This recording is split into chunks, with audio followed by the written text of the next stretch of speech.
Chapter 9. The New Baseline. Day 62. Protocol Beta. The morning sun did not exist in Arthur Vane's world. His windows were covered in acoustic foam and blackout curtains, creating a sensory deprivation tank where time was measured only by the glowing numerals of his server rack. 6 a.m. Arthur sat on the edge of his bed. He was naked. The air in the basement was cool, but his skin was covered in a sheen of tacky, cold sweat. He stood up and walked to the full-length mirror he had installed on the back of the door. He looked at the data. Weight, 128 pounds. BMI, 18.4. Underweight. Resting heart rate, 98 BPM. Tachycardic. He had lost 12 pounds in 2 months. His ribs were clearly visible, stepping stones leading up to a sternum that protruded like the keel of a ship. His face was gaunt, the skin pulled tight over his cheekbones, giving him a skeletal, predatory look. Dark purple crescents hung under his eyes. To a layman, he looked like a dying man. To Arthur, he looked aerodynamic. "Mass reduction improves velocity," he whispered. His voice was raspy. The stimulants had dried out his mucous membranes permanently. He walked to his desk. The single bottle of gabapentin from Dr. Kozlowski was gone. In its place was a plastic organizer tray, the kind used by elderly heart patients, but Arthur had repurposed it into a command console. He opened his laptop. Protocol_beta.xlsx launched automatically. The columns had expanded. Column A. Gabapentin, Neurontin. Source: Dr. Kozlowski plus CityMed plus Dr. Eris. Telehealth. Daily load 1,800 milligrams. Column B. Amphetamine salts. Adderall. Source: Dr. Gupta, psychiatrist. Daily load 40 milligrams, 20 milligrams IRX2. Column C. Zolpidem, Ambien.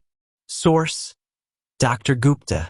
Daily load 10 milligrams, sleep initiation. Obtaining the Adderall had been trivial. Arthur had simply memorized the DSM-5 criteria for adult ADHD, made an appointment with a cash-only psychiatrist in the Upper East Side, and recited the symptoms with the detached precision of a medical student. The doctor had written the script in 15 minutes. Arthur reached for the morning stack. 3 yellow gabapentin capsules, 900 milligrams. 1 orange Adderall tablet, 20 milligrams. 2 caffeine pills, 400 milligrams. He swallowed them all at once with a gulp of lukewarm water. He didn't wait for the kick. He knew the timing down to the minute. The Adderall would hit the bloodstream in 20 minutes. The gabapentin would peak in 90. He dressed. His suits no longer fit. He had to cinch his belt to the last hole, creating a fold in the fabric of his trousers. He put on a tie. He brushed his teeth, checking his gums. They were bleeding slightly, a side effect of the constant jaw clenching, bruxism. Minor hardware degradation, he noted. Acceptable. The office had changed. Or rather, Arthur's position within the geometry of the office had changed. He no longer sat in the cubicle farm. He had an office. It was a glass-walled fishbowl near the server room. A space Miller had requisitioned for him after the Rostova contract was signed. It was 10 a.m. Arthur was standing at a whiteboard drawing a complex network topology. Miller sat on the couch, looking exhausted. Miller looked older. Arthur looked timeless. "So," Arthur said, capping the marker with a sharp snap, "if we bypass the localized cache and route directly to the cloud clusters, we reduce latency by 18 milliseconds. Miller rubbed his face. 18 milliseconds? Arthur, does it matter? The client is happy with the current speed. Arthur turned. His eyes were wide, unblinking. The pupils were dilated discs of black. Efficiency is not about happiness, Miller. It's about waste. 18 milliseconds over 10 million transactions is 50 hours of lost time per day. It's sloppy. Miller held up a hand. Okay.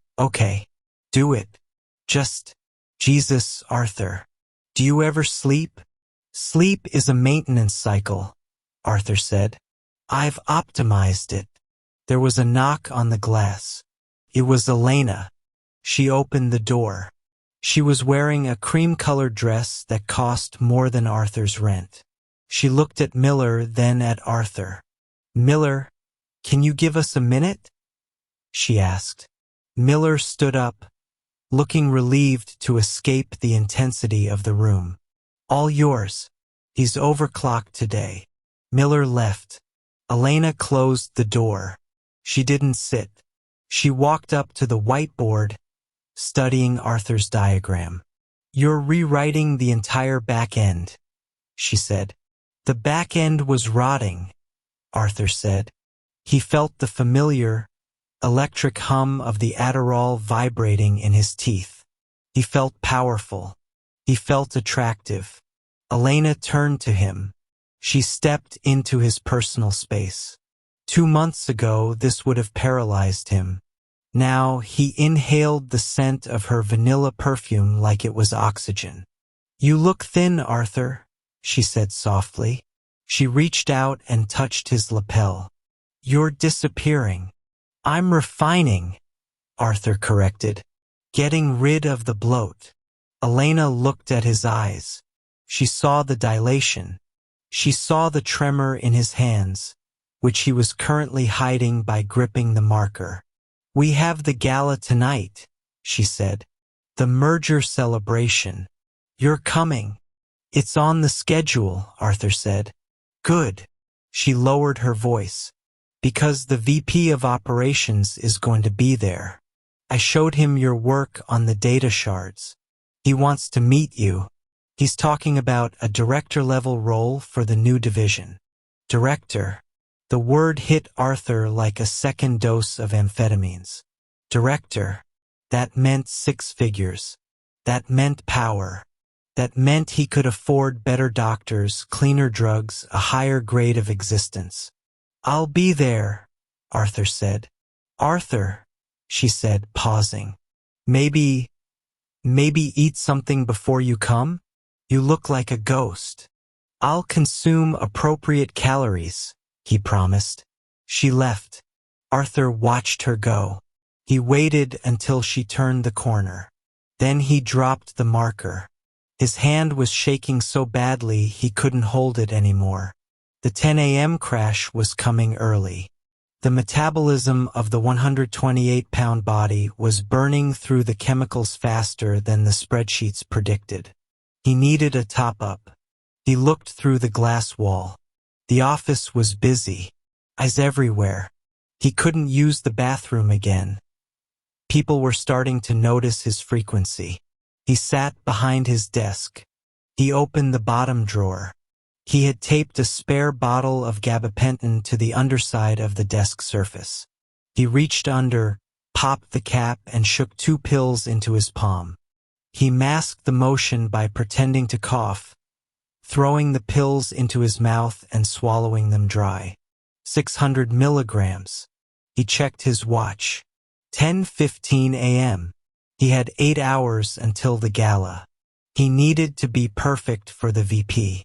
He needed to be the machine. But as the pills dissolved, Arthur felt a new sensation.